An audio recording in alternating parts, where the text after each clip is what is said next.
ओम नमस्ते जी। मित्रों, हम आज फिर यज्ञ कर्म के बारे में प्रकाश पाड़ने के लिए उपस्थित हुए हैं। तो हमारा विषय चल रहा है यज्ञ कर्म ही श्रेष्ठ क्यों। तो ये तो वेदों से हमने जाना कि यज्ञ से श्रेष्ठतम कर्म और कोई हो ही नहीं सकता।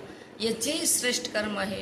वो रामायण, गीता, महाभारत, उपनिषद, वेद आदि के प्रमाण से हमने जाना कि यज्ञ श्रेष्ठ कर्म है। और भी हम आगे देखेंगे तो भी जानने को मिलते हैं कि यज्ञ कर्म श्रेष्ठ क्यों है।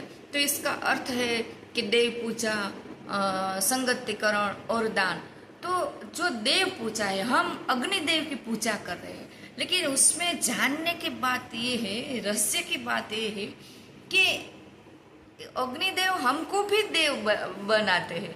जैसे हम अग्नि में घी की आहुति देते हैं, घी का दान करते हैं, सामग्री का दान करते हैं, और भी इष्ट पदार्थ का दान करते हैं, मिष्ट पदार्थ का दान करते हैं, सुगंधित पदार्थ का दान करते हैं। तो जो देता है वो देव बन जाता है, देता है वो देव बन जाता है। तो हमें भी देव बनाते हैं, हम उसका दान करते हैं। और वो अग्निदेव अपने पास नहीं रखता, वो कई गुना अधिक बनाकर वो ब्रह्मांड में फैला देते हैं। इसलिए ये श्रेष्ठतम कर्म है कि हमको भी देव बनाते हैं और खुद ही देव है।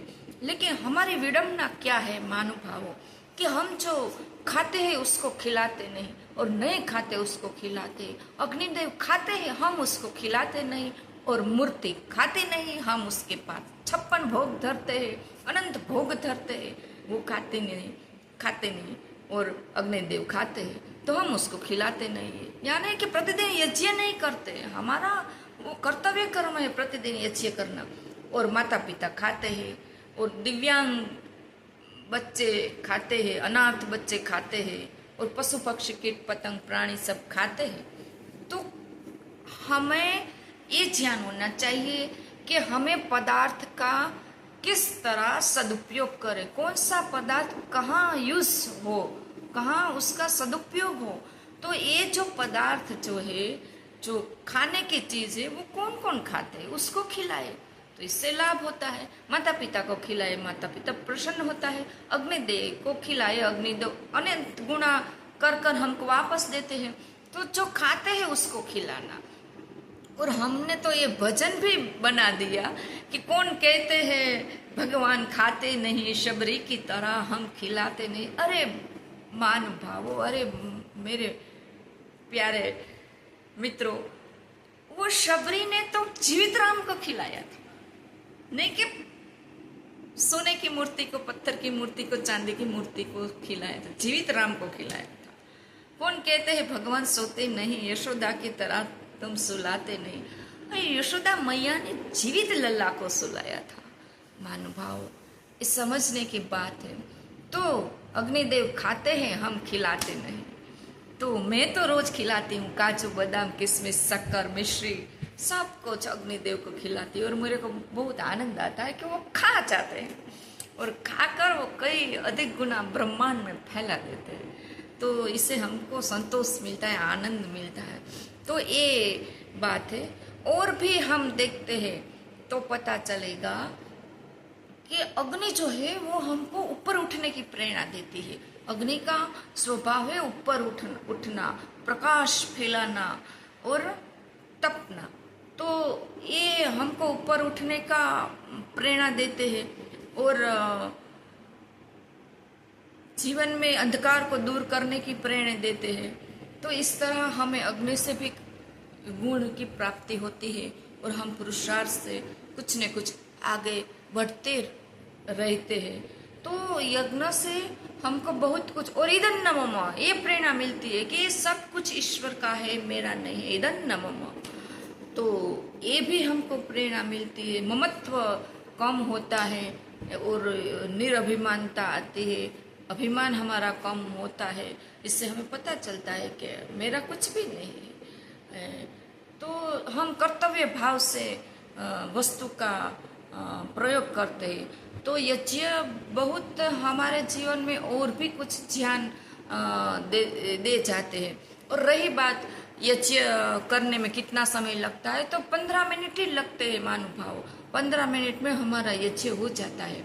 और बहुत कुछ कम सामग्री में होता है। घी, समिता और सामग्री, बस 3 चीजें होती है मेन। तो यज्ञ में समिता होती है, सामग्री होती है, घी होता है और मंत्र होते हैं। और मंत्र नहीं आते तो हम गायत्री मंत्र से भी आहुति दे सकते हैं। तो और बाद में सीख भी जाएंगे।